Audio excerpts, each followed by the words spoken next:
96.9 FM. Fresh news, smart talk, all day. The views and opinions of the hosts and guests are their own and do not necessarily reflect the position of the management and staff of Guardian Network.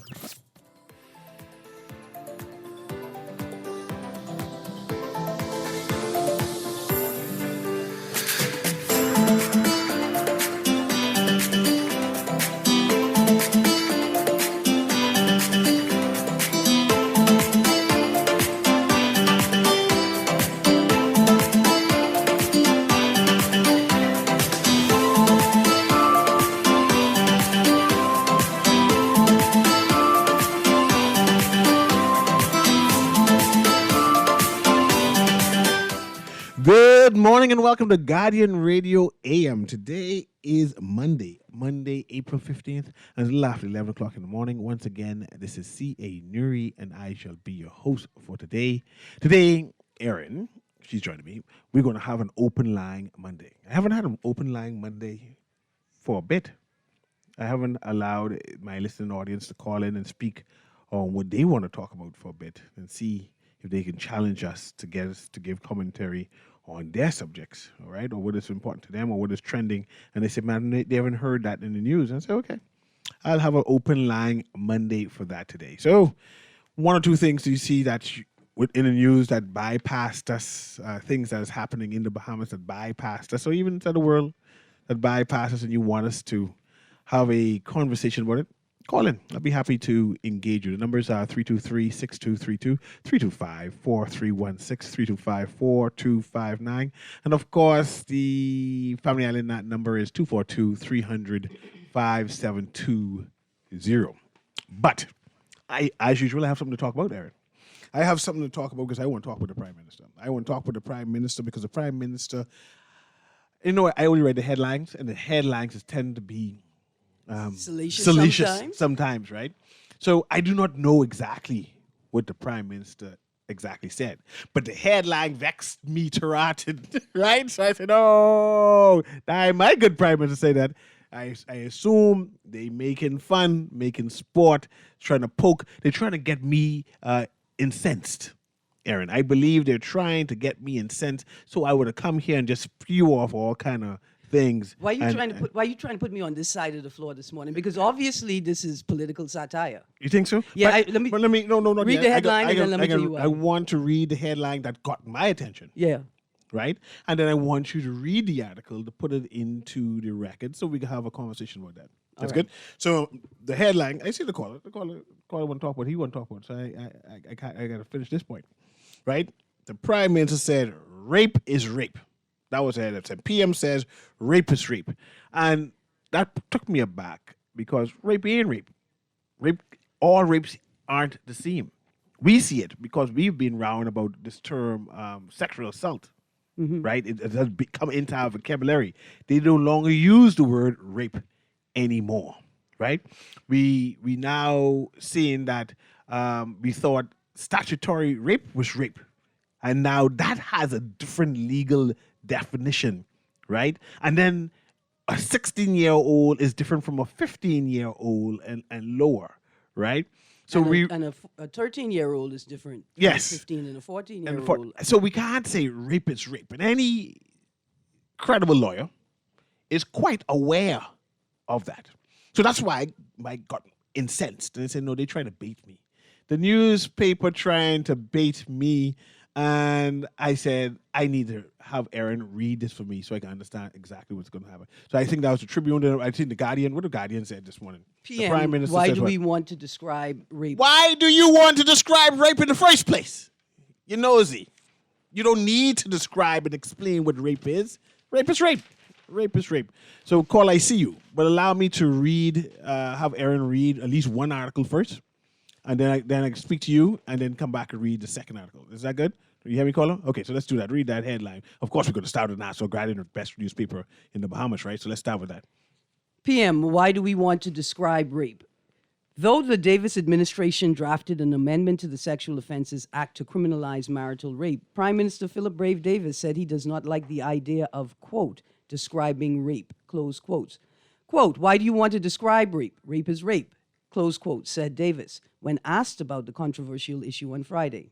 He said, quote, "We passed a bill that speaks to violence against persons. If you look at that bill, it covers any manner of what I call behavior that is not acceptable to society. Look at the bill that was passed." Quote, again, continues, "I don't like this idea of describing rape. Rape is rape whether you are married or unmarried. The challenge they are having is describing it.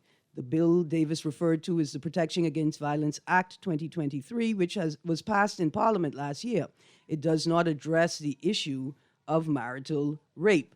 Under the Sexual Offenses Act, rape is defined as, quote, the act of any person not under 14 years of age having sexual intercourse with another person who is not his spouse without the consent of that person," close quotes.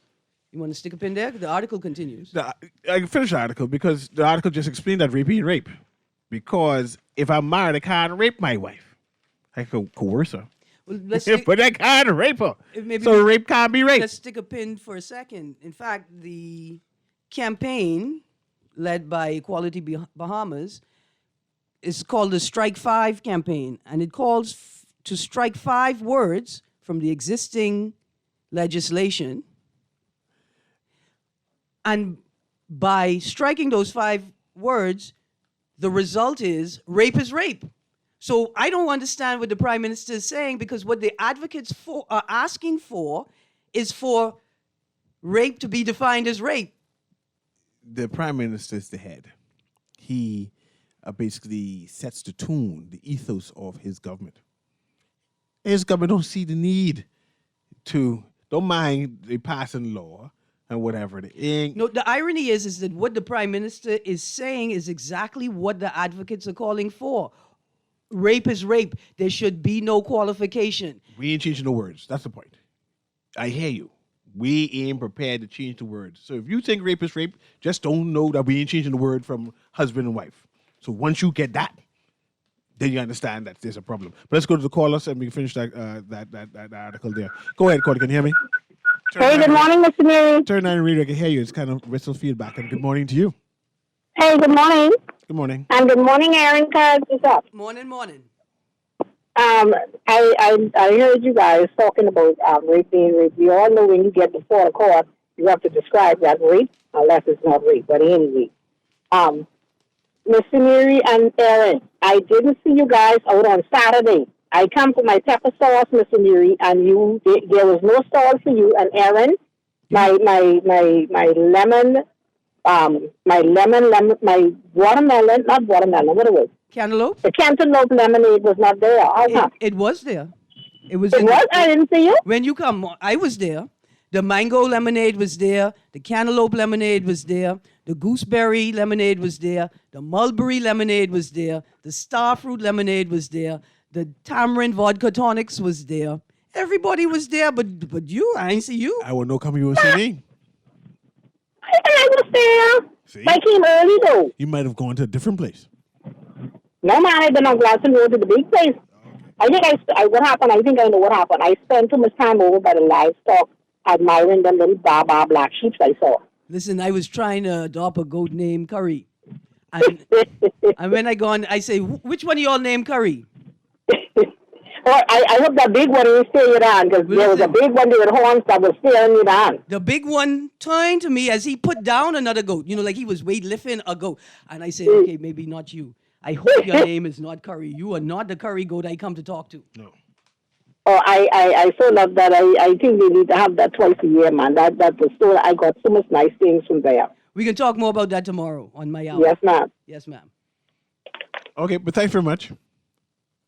Let's go to the phone line just a little bit. Everybody want to have a conversation. Go ahead, caller. Producer Patrick, the next caller through for me, please. Go ahead, caller. Can you hear me? Hello, good morning. Good morning. Aaron, I'll vouch for you. I saw you there, remember? Yes, sir. I was there, the one who calls you Robin. Yes, sir. Yes, sir. And so I'll vouch for you and let her know you were there. Thank you. Thank you. But it seems like the young man there already set his topic or his agenda for the morning, because he said it's open line. Go ahead, Yeah, man. talk about whatever you want to talk But about. what I want to talk about is the tax system the way it is for us. I keep mentioning on the radio and to people I run into that the government needs to spread out how we pay these taxes. The small man cannot. They think you're making money all year, but you're not. You have, just like the hotels, you have a slow period. Just like in tourism, you have a slow period. People only make money when it's back to school and when it's Christmas. But in the beginning of the new year, you have VAT, inland revenue, you got your national insurance to pay, you got your staff to pay, you got all your utility bills to pay, and I forgot another tax with the VAT. They're coming too fast. I'm not saying I don't want to pay taxes. I agree with paying taxes for the country, but they're coming to. I'm a first generation business person. I don't have money from my first and second generation like some people do here in this country. As a result, I'm closing down one of my businesses because it's just not profitable anymore.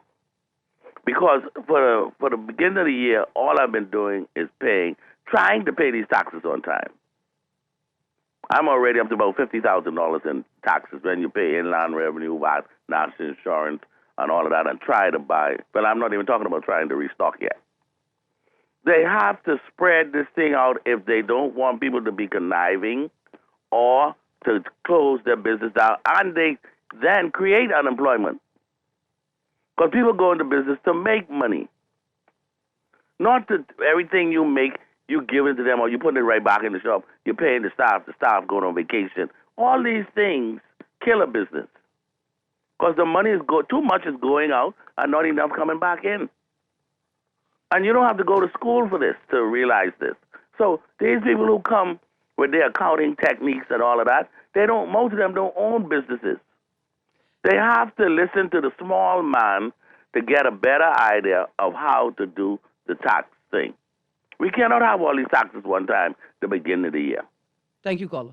Okay. I appreciate that. And there's a number of people who are concerned about taxes and feel as if they're being taxed out of enjoying the Bahamas, right? I mentioned earlier or before on a different show that this increase in bus fees directly impact people who are making $250, right? Because they are the ones who get taking the bus. And if you are living below the poverty line at making $250, that 25 cents means a lot. It takes away from you being able to pay the rent. You be able to buy food. And people say it's only 25 cents. We didn't have no increases in a while. 16 years. Right? I think what the government should have done was offer incentives to the bus owners to say, well, we don't want to tax the poor, those who live below the poverty line, right? Instead, we will give you gas vouchers. We will not have you not pay tax or whatever taxes there or bus fees, whatever it is. Or we establish a system that's rooted in the understanding that public transportation is not a service that is expected to make a profit. No. That right? This is another It should be a right. essential service, right? And that may mean that we need a unified bus system where owners are not pitting drivers against bus users. Simple as that. The bus drivers deserve a base pay. They require, I'm not talking about deserve, they require, right, benefits. Because there's study after study after study that shows the impact of driving a bus on a person's body. They need insurance, they need health care, they need, right, which is preventative health care as well as post-injury health care. This needs to be a unified bus system, right, where bus drivers get a base salary and they get benefits that go with it, that we don't have owners that are pitting drivers against each other because this driver will drive and will return the same amount of money to you for a lower pay for himself. All of that needs to be removed because you're also talking about the dynamics that drive recklessness on the road, and there is the consideration of the safety of the passengers. And it's not sufficient to say, if you want to be safe, then buy your own car. We understand that not everybody can afford to buy a car. Yes, I don't believe the government did poor people a just service. It was an injustice, particularly since they continued to brag that, yes, we increased the minimum wage to $2.50, which is below the poverty line. Still. Still. I mean, and it may not... It's starvation. It may they not increased it to starvation. It may not be below the technically established poverty line by the state's technicians, right? Well, we already know what's a livable Technocrats. wage, and anything below the livable wage is below the poverty line. Yeah, but no, poverty line is a particular statistic.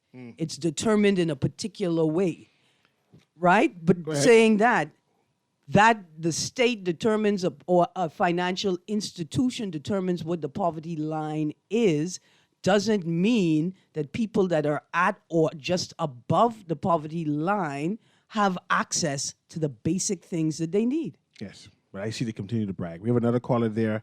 I also want to talk about public disclosure. The Prime Minister made a statement. I want to talk about that. But let's go to the caller here. Go ahead, caller. Can you hear me? Go ahead, caller.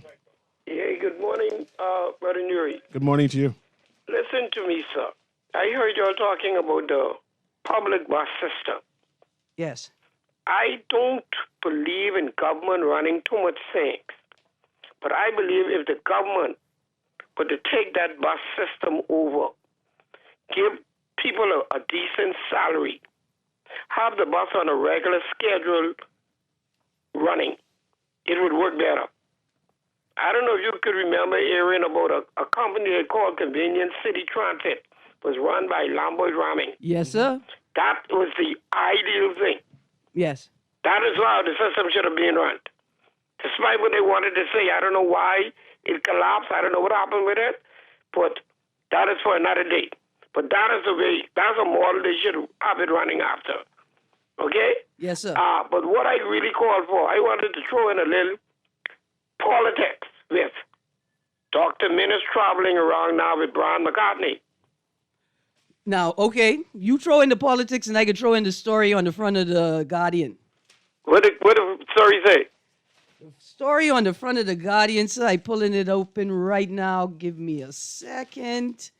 It says, Minnis McCartney have 180-degree shift on how they view each other. Yeah.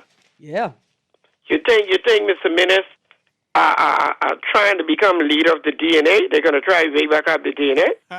He can't do nothing no more with the F&M. He finished with the F&M. I didn't think the door was going to swing in that direction. And that's the only way I see it now. He can rotate the DNA and split up the F&M votes and cause the PLP have a next landslide again. That's the only thing I see. But caller, before you go, I remember I said that in what election before this one? Not 20, it was in 2017. 2017.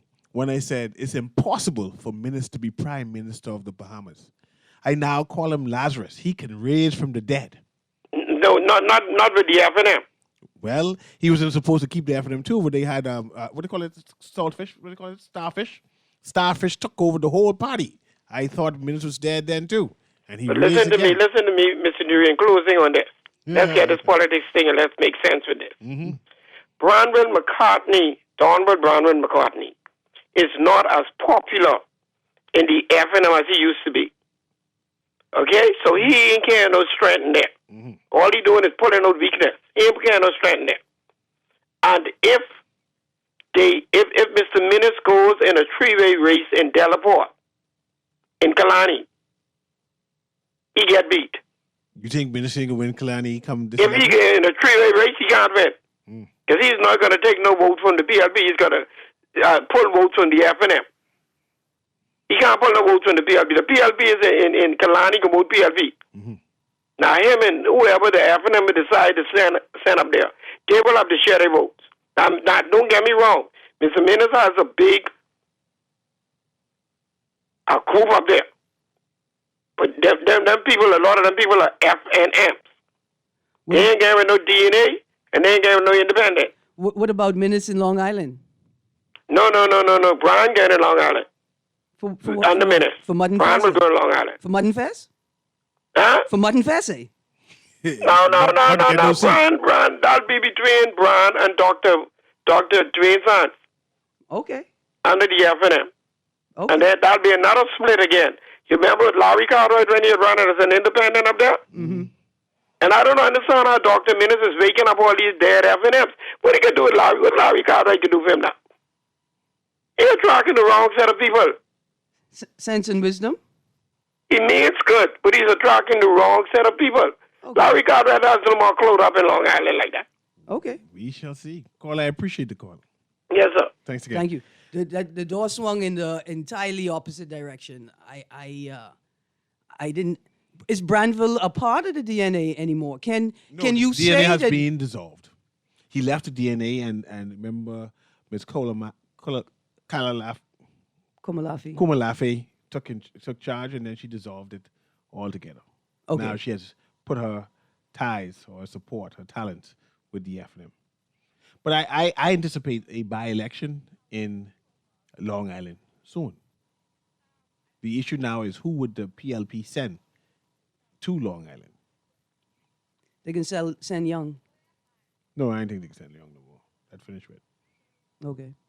I think they can send someone from Nassau to Long Island. If it's me. That don't make any sense. No, they can send someone. There's all kind of bright-skinned Long Island red people that live in Nassau who can. But are they willing to move back to Long Island No one and move live to Long and Island. live like how Long Island is living?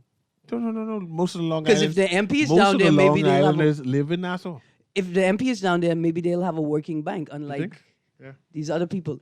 Long Island, we haven't forgotten you. We also are aware that Long Island residents and business owners are dealing with banking issues as well. All that money they're supposed to do, and they still begging for bank. No, they're not begging. One thing about Long Islanders, they ain't begging for no bank. But they say, if you say you're going to have the bank here and you tell tourists there's going to be a bank available, then I don't want to use the word Long Islanders is used. Who's the MP? But by grab, Let's go to the caller. Then I want you to read this article into the record too. Go ahead, caller. Can you hear me?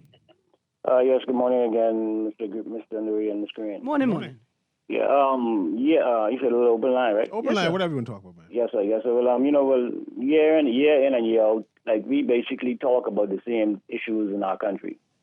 You know, it's like we go into this cycle where we talk about the same things. It may be a little different context, or basically it's the same things we talk about over and over again. But I wanted to ask a question before I. Are senators allowed to be cabinet ministers? Like if a person is a senator, can they be made a cabinet minister? Let's call Michael Alkidas and ask him. Yeah, because I was thinking the same thing. Cause I thought he was a senator and he was made a cabinet minister, right? I think so. Who? Yeah, well the reason Because why I asked he's the Minister of State for Economic Affairs, right? Yes. Alkidas. Yeah. The reason why I asked that is because I mean, you know, I find it to be. I mean, you might have a different viewpoint, but I find it to be kind of ironic that we elect leaders to represent us who are actually part-time workers. I mean, who wants part-time leaders? I mean, some people may want a part-time lover, but who want part-time leaders? You know what I mean? And if the cabinet is the real government, right? If the cabinet is where the real decision making takes place, right? Then that means that someone who is not actually voted for by you, like voted in by you, can be brought in and have more influence over someone that you actually voted for. You know, I mean, I feel as if I also feel as if our elected officials who represent constituencies, that they should be forced to spend more time in their constituency office. You know what I mean? So they can hear the problems of their constituents, not necessarily be there to say, well, give them money and handouts, right? Mm-hmm. But be there so that they can hear and listen to these people complain to them every day. You know what I mean? Before, even if they don't like it, be forced to sit there and listen to it. Mm-hmm. You know, like I said before, I just find that part-time leadership to be so ironic. I think it should be a full-time job. You know what I mean? All these issues that we have in this country, I feel as if it should be a full-time job. Now, I mean, like I said before, other people might disagree with what I say, and probably could say whatever they say afterwards, right? But I just feel as if that's so ironic. But a topic that I feel as if we can discuss one of these days is geoengineering, right? Mm-hmm. Because people need to understand what geoengineering is all about. And then, because, I mean, sometimes you might look up in the sky and you see a plane fly over, and when the plane fly over, you could actually track, like the plane, you could see the trail fly over the entire sky. You could fall, like it just lingers, and then eventually just like turns almost into a cloud. Now, a lot of individuals like to say sometimes that that's just a natural occurrence of the heat from the engine exhaust up there in the sky, right? But if you're driving your car on a cold day and you see the little, the interaction of the warm exhaust from your car coming into the cold weather, you see the little smoke behind it, right? If I drive from Bamboo Shack on Carmichael Road to the airport, and I reach to the airport, you shouldn't be able to follow me to the airport from Bamboo Shack by the trail I leave behind. You know what I mean? The only way that's possible is if I leave some kind of smoke or some kind of chemical or some kind of fume in the air that would remain. And they admit that in geoengineering that they're actually spraying aluminum in the atmosphere to try and combat global warming. You understand? Now, the reason why I said it is because they've done studies now, and places where there was no aluminum in the water source and in the soil source, these things are now present. You know, that kind of way. So I just want us to, one of these days, we can probably look into geoengineering and the possible effects that it could be having on us down here that we don't talk about. All right? So thank you very much. Okay. Thank you, caller. Geoengineering and chemtrails. He's talking about chemtrails. I just want to inform the caller that up to 3 senators are allowed to be appointed to the cabinet, actually. So no more than 3, but up to 3 senators can be appointed to the cabinet. And just make sure he's aware of that. You have another caller? I got very upset when the current AG, right at the announcement of the proroguing of the House, I think last year, when he told us not to speculate, as if he was someone that we elected, not to speculate about information they're obligated to give us but refuse to give us. Don't speculate about it, just wait. I think that unelected officials should measure their speech when talking to people who can vote for elected officials. We have one more caller there. Producer Patrick, caller 3 for me, please. Go ahead, caller. How you doing? Caller, you there? I have a text here that says, good morning, Lazarus. I guess you're meaning when I made reference to Hubert Minnis being Lazarus and able to raise from the dead. The caller, text says, good morning, Lazarus can only be risen once. After that, he can stay dead. I guess they said Minnis can't come back. That finished with. Go ahead, caller. Can you hear me? Once again, Aaron. Good morning. Morning. Again, good morning to both of you. Listen, to one of the previous callers talking about this by-election and upcoming election, I think we need to now stop underestimating the Bahamian people when it comes down to voting. Okay? Bahamian people are very fickle. There's only a few seats on both the FNM and the PLP side that you could consider safe seats. Everything else is up for grabs. And, not speaking for any particular individual, but I'm going to tell you, a lot of Bahamians today are now focused on the issues that we have to deal with, not party politics, because party politics is not working for this country. Right now, the nation needs rescuing, and we are looking for persons who are going to be leaders in this country to help take us out of this mess that we are in and bring prosperity to the hands of the Bahamian people. It is so sad in closing that those who fight against persons trying to create or develop a new system in this country to bring about these things are the same ones who are going to be benefiting at the end of the day, even though they fight against those who are trying to bring these changes. But together, we are the ones who are going to bring this together, and if we don't stand together to bring about these changes that is so relevant for this country today, we will all remain just where we are today, and some of us are just sick and tired of it. Thanks for taking my call. Thanks. I see if you have another phone call there. Producer Patch, that phone call too. Go ahead, caller. Can you hear me? Well, good morning, afternoon now, CA. Good morning, man. I really appreciate that last caller. He's on point. Let me explain. While we have the issue of marijuana, same-sex marriage, spousal rape, and I can give you the list of the very important issues that we use as distractions when the real issue needs to be diverted from. Let me give you what's happening today. Gas is looking like $6 right now. Israel is looking like they want to fight everybody on every corner. And if that happens, will we be looking at the energy crisis of the 70s, which could put gas up to what, $10, $15, $20 a gallon? We already see the cost of food. We already see that there's shortages in construction, in food, in pretty much every part of your life as I drive around. So my question is, the real issue is how do we fix the Bahamas and secure our country with energy and food security? Because if you can't even keep the lights on at an affordable rate for your citizens, and the electricity and the fuel throws up the cost of everything from surgery to hair and nails. So what are we doing? And when are we going to get a set of leaders that understand without energy security? See, I've been doing this now, CA, for about 25 years. We should have had this place solarized, and we'd have had that light bill with a big lasso on it and in check. Can you imagine a $30 light bill in your house, CA? That would have left you with a little couple extra dollars to buy some food, even if that price went up. And we should have been growing the basics: pineapple, banana, sweet potato, cassava, hurricane-resistant and resilient products underground, the cassava and the sweet potato. That, along with fish, could keep us alive after a global warming event like a hurricane. See what I've just told you in the last 10 minutes? Building a medical facility in the north, central, and south of this country, putting in infrastructure, that's airports. I could go on, but what's the sense? I'm just repeating myself, and you're not going to do it, CA, and that's what's so sad. We have to get off the Ferris wheel, understand where the country's at, pick the biggest effector in your living, and that's energy, my friend, because when that gas goes to $12, what the bus could be? Not 25 cents more, it could be $2 more. Let's fix the Bahamas, CA. I think you and I could do it, you know. Good show. Thank you very much, Greg. I appreciate it. Let's read that story into the record before we go on a break, Aaron. PM on public disclosures? Yes. Quote, I made my deadline. Prime Minister Philip Brave Davis was tight-lipped today over whether members of the governing party filed their public disclosures on or before the March 1st deadline as mandated under the Public Disclosure Act. Acting Press Secretary Keisha Adley had previously said the deadline this year was extended to March 31st.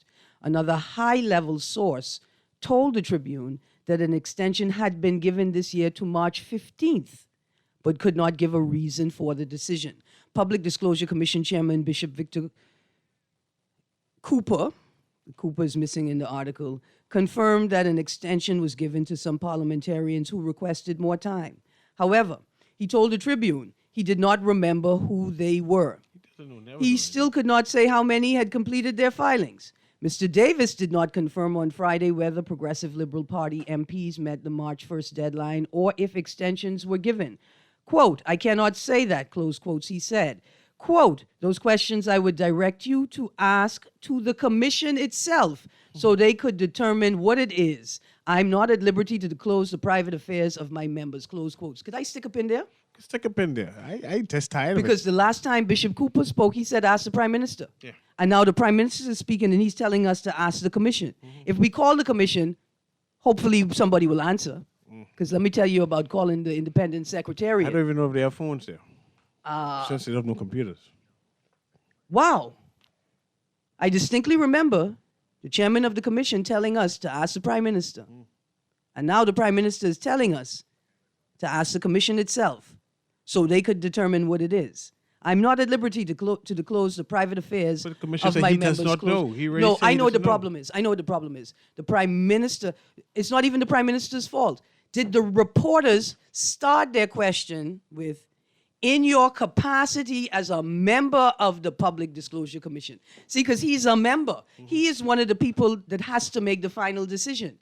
So when you say, ask the commission, I would have said, but I'm asking you now, sir. But did the reporters frame the question properly? Did they say, sir, kind, good-hearted, benevolent Prime Minister of the Commonwealth of the Bahamas, in your capacity as a member of the Public Disclosure Commission, can you answer these questions? And maybe that's where the problem is. Because like you said, it couldn't be the Prime Minister. It couldn't be the fact that they haven't gazetted outside of election declarations since 2011, and those declarations gazetted only came up to 2008. It couldn't be him. It must be the reporter that asked the question incorrectly. So you're asking the wrong questions. No, the right question, just incorrectly. When asked whether it was, asked if he filed on or before the March 1st deadline, Mr. Davis answered, quote, I made my deadline, close quotes. My deadline. I made my deadline, close quotes. When asked whether it was before the March 1st deadline, he repeated, quote, I made my deadline, close quotes. I wonder if You're playing with words. I wonder if the extension was made for him. What if like a 15-day extension was made for other individuals required to declare, but the one that Keisha is talking about, the 31st, maybe that was his. Why would he make a distinction between his declaration or his deadline and everybody else's deadline? See, by the Prime Minister's response, it clearly indicates that there's no seriousness or urgency, no support to have this declaration be followed.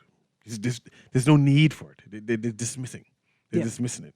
So we should just suspend the whole thing one time. No. Don't suspend it one time? No. Just keep on asking for it in vain. We might never get this information. Because if you don't... We haven't got last year's information If you yet. don't ask for it, somebody who sounds like Hubert Ingram is going to get up and say they didn't want it because they never asked for it. Oh. Okay. There's plenty of people who sound like Hubert Ingram in this town, you know. Yeah, I was yeah. surprised by that. Let me continue reading from the article. Foreign Affairs Minister Fred Mitchell has declined to answer. All together. So the hell with you. I wonder if he declined. Anyway, Mr. Mitchell had previously said in the House of Assembly he was, quote, irritated, close quotes, You all keep on bordering. by I'm not a journalist, so I'm happy for this part, by journalists and I also didn't try to contact him about this, contacting him, saying it was none of their business. We need each of the call names so we can know which journalists to make fun of. Stop asking them questions, man. About public disclosures Well, that are required to be made by law that's okay. and gazetted so that the public could have access to them. Irritating my chairman. Last year, Bishop Cooper revealed that 90% of parliamentarians had filed by the March 1st deadline. He added that many senators and senior civil servants failed to disclose their assets, income, and liabilities. The names of those who missed the deadline were not revealed, and those filings have not been gazetted. And they'll never be revealed, never be gazetted. The public it disclosure- is what it is. The Public Disclosure Act empowers the Prime Minister and the opposition leader to act concerning delinquent filings by forwarding the matter to the Office of the Attorney General for prosecution, because they are members of the commission. You think those international bodies who say, look at us and say, well, we compliant, as be watching and said, these people can't be serious. These people in Bahamas can't be serious. They're not even obligated to report to their own citizens. You think they can report to us? Let me finish this article, and then I have another headline I want to respond to you with, because my Okay. words are not sufficient for this moment. The penalty for not disclosing is a $10,000 fine and or up to 2 years in prison. End of the article. PM on public disclosures. I made my deadline. I want to follow that up with this headline from The Guardian's business section today. The Bahamas' compliance makes it a credible voice for UN oversight call, says PM. Quote, having established ourselves as world leaders in compliance will further amplify our voices when it comes to calling for reforms. Another subheadline, Davis, with another mutual evaluation assessment on the horizon, we must ensure that we maintain our precedent of compliance excellence. Do you know what the word... Excellent?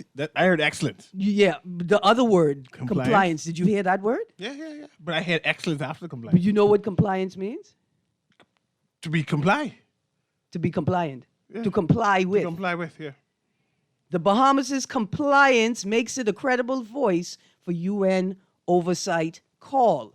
The Bahamas' strong compliance position in the world of global finance has bolstered credibility in the call for regulatory oversight of the financial services sector to be taken out of the hands of groups like the Organization for Economic Cooperation and Development and the European Union and put into a body within the United Nations, Prime Minister Philip Davis said Friday. Willing to be compliant for foreigners, but just not for us. Right, because I want to make a point. The first line says the Bahamas' strong compliance position in the world of global finance has bolstered credibility, because it couldn't be compliance in the world of local governance. I see you have a phone call. Yeah, let's go to the phone call there, producer. Go ahead, caller. Can you hear me? Yes, good morning, and thanks for the open line, Dr. Newry. Yeah, man. You know, I want to address two problems that I think have been plaguing our psyche. You know, we have a saying that it ain't what you do, but how you do it. Mm-hmm.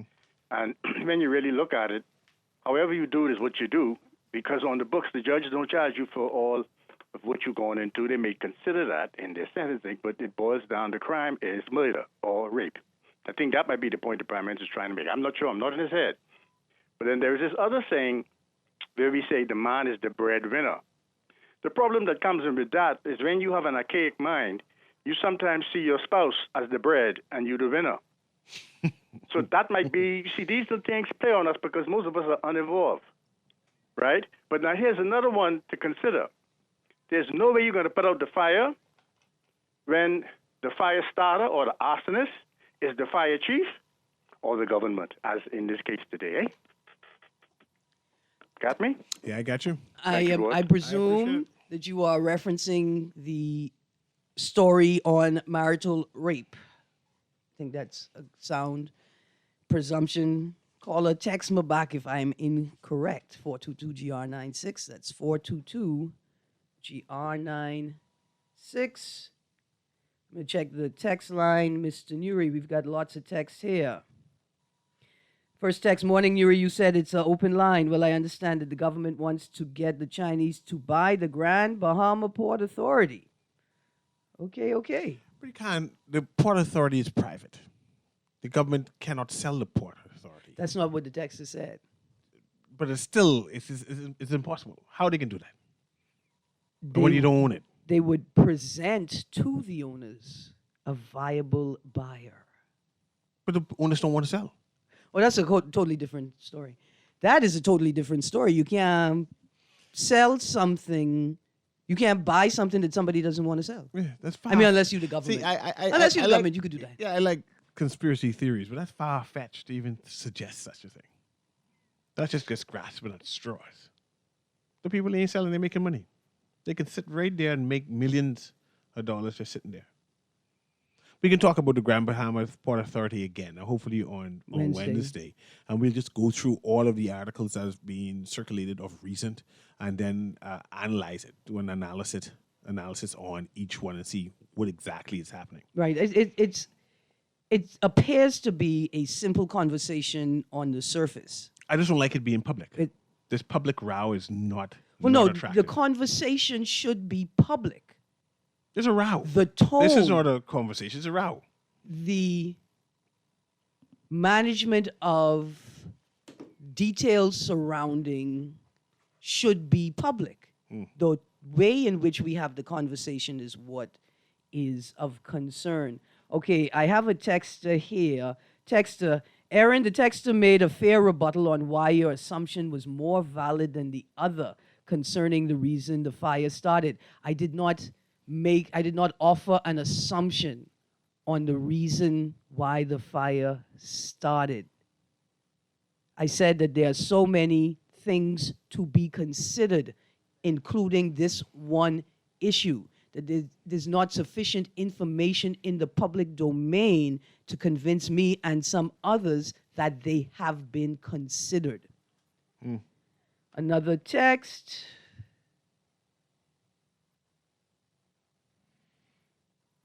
Aaron, the lack thereof in the family island is an easy fix. We can get anything we need for all islands under a shared partnership through the public and the government. You need a mini hospital, helicopter, ambulance, fire engine, airport, housing, etc. Example. If all of this will cost the community $25 million, then present shares through a financial services or management firm to the public in the way of shares, stock, or crowdfunding, and it will get the community what it needs. The public will have ownership that will be managed by a management group like NAD, and the government and private will rent or lease these properties and equipment. I mean, sounds easy. On the surface, it's a great idea, but until I see the final report on the budget for the 50th Golden Jubilee anniversary celebrations, I don't think it's an option that we can consider. When we come back from this break, Aaron, I want you to tell me where are our 7.5% shares in the Grand Bahama Port Authority. You want me to tell you where they are after the break? After the break, you tell me. Okay. Because before the Prime Minister demand taxes from the Port Authority and explain where that is. Just say, yes, we have it. And then we can move forward. And with Guardian Radio AM with C.A. Newry, we shall be right back. Girl, Junior just showed me Bella Boy in his phone. What you mean? He take picture of that good-for-nothing boy? Shh, you don't want Bella hair. You say that. You know she always say that's my good child. So what he doing in Junior phone? Oh, he there because the police looking for him. He on that wanted list. Wanted persons in your phone now? Yes, child. And when police want to find anybody quick, after something happen, they can send picture direct to your phone. Go to Google Play or App Store and search for Crack Crime Bahamas. Then pick install and it will go straight to your phone. There is also a section on missing persons? Yes, girl. Everybody needs to get this app so police can tell us right away when these people go missing. Just like an alert system. Yes, it has numbers for Crime Stoppers Bahamas so you can call and nobody knows it's you. Call directly to Miami and give the information without giving your name or anything about you. I tried the other day, and when I hear Junior and his boys talking about where they hide those guns, I walk quick round the corner and call that number. Call 328-8477 from Nassau or 242-300-8477 from the Family Islands. Just sign in and have a seat, please. They'll call you in for your x-ray shortly. That's why they call it a waiting room. You won't have that problem at 4th Terrace Diagnostic Center or Imaging at Grosvenor. We never schedule multiple appointments, so you'll be in and out in no time. And if your initial screening reveals a concern, our radiologist can conduct an alternative screening right then and there. Call 328-8157 to schedule an appointment at 4th Terrace Diagnostic Center or Imaging at Grosvenor today. The Grand Bahama News is available every Tuesday in the Nassau Guardian. You can buy your local paper at Freeport Convenience Stores, Western Bakery, De Gregory's Fine Foods, and Bellevue Gifts. Now is the time to reach your Grand Bahama market with affordable packages, including print and digital. Call GB News Sales Representative Kavandre at 822-6717 or message him on WhatsApp for ad rates. Classified ads are now available every Tuesday as well. Keep up with everything Grand Bahamian every Tuesday in the Nassau Guardian. Love the show? Want to give your support? Become a sponsor today. Call 302-2300 for our rates and packages. That's 302-2300. Become a sponsor on Guardian Radio 96.9 FM. Fresh news, smart talk, all day. The excitement, the fierce competition, the entertainment. On May 4th and 5th, our Bahamian athletes will compete with hundreds of the best from around the world to secure their spot in the Paris Olympics. Gardner takes the title. Come witness history as our athletes chase the sun from paradise to Paris at the 2024 World Athletic Relays. May 4th and 5th at the Thomas A. Robinson National Stadium. Get your tickets now at worldrelaysbahamas24.org or at the Andre Rogers Baseball Stadium box office.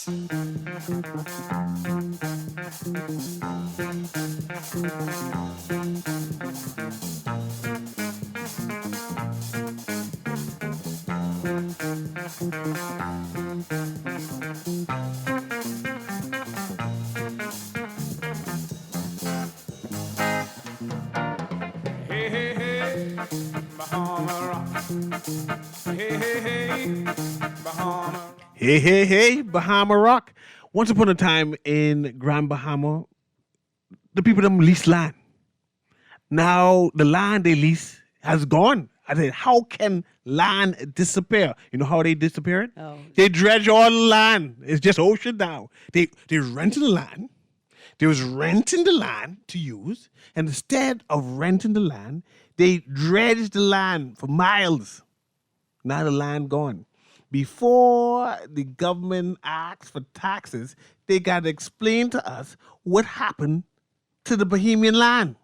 You see, someone is responsible for that. Someone is responsible for that. But we have all kind of taxes. But like I said, come Wednesday, we got to interrogate what has the government done to us, done to Grand Bahama. What should the people of Grand Bahama be pushing for when they said, oh, we need to be on side of the government and get the taxes? And they said, but you ain't on our side. You watch them doing these things to us, man. Because I want to know what happened. Hey, hey, hey. Anyway, go ahead. Just read the text. A text here that says, how was city transit run? I know it was run well until it wasn't. As a avid bus user, I remember City Transit and Convenient Bus Services. You same company with two different names. Right, you used to be able to call. I think it's City Transit used to be able to call a number and they tell you where the bus is on your route. On your route, so and you how could far time off, it, yes. right? Mhm. And then that sort of stopped, and then they said it's because they were having difficulties getting the drivers to participate and fulfill that part of the system. Here's another text. Good morning, guys. Just to comment on the marital rape issue, this, like the Freedom of Information Act, will never be put into law in this country. They are just too controversial, even though the present government promised on coming to office that they were prepared to address such matters. I don't know if you remember a movie with a dolphin flipper. Well, that is how I will describe my cousin Brave, the biggest flip-flopper ever. I want to make this note here. Because some people are going to say, call right back, man. The Prime Minister is addressing this matter. But no. That comment right there in today's paper, this commentary, that's not addressing the matter. That's not addressing the matter. Let's try to squeeze this caller in there, please. No time. I have 2 minutes. 30 All seconds. right. 30 seconds. 30 seconds. Just 30 seconds. You give me over 30 seconds? Caller, we can't take the call. We can't take it. One more text, Aaron. Ministers might have a big grouping, but a small balcony. Move back Long Island and eat mutton all day. That won't happen. Good morning. All your previous calls who made reference about former PM Minister in Brandville, what your callers fail to acknowledge is that the Bahamian voters don't vote parties in. They vote them out. Mr. Ingram was the last PM who was voted in. Well, this administration might get So, voted in. no, it's just a matter of timing. You just got to be at the helm at the right time. Yeah. I mean, it turns out that we've never governed. We've always been into politics. It's 11:59, Aaron. This has been Guardian Radio AM with C.A. Newry. Tomorrow is Uncle Sarah with me. Yeah? Who you have tomorrow? We're talking agriculture, agribusiness expo, and agricultural concerns. Okay. We'll be back tomorrow. Guardian Radio AM with C.A. Newry. Have a wonderful day. We're gonna give it to our man on the guitar. Oh, yeah.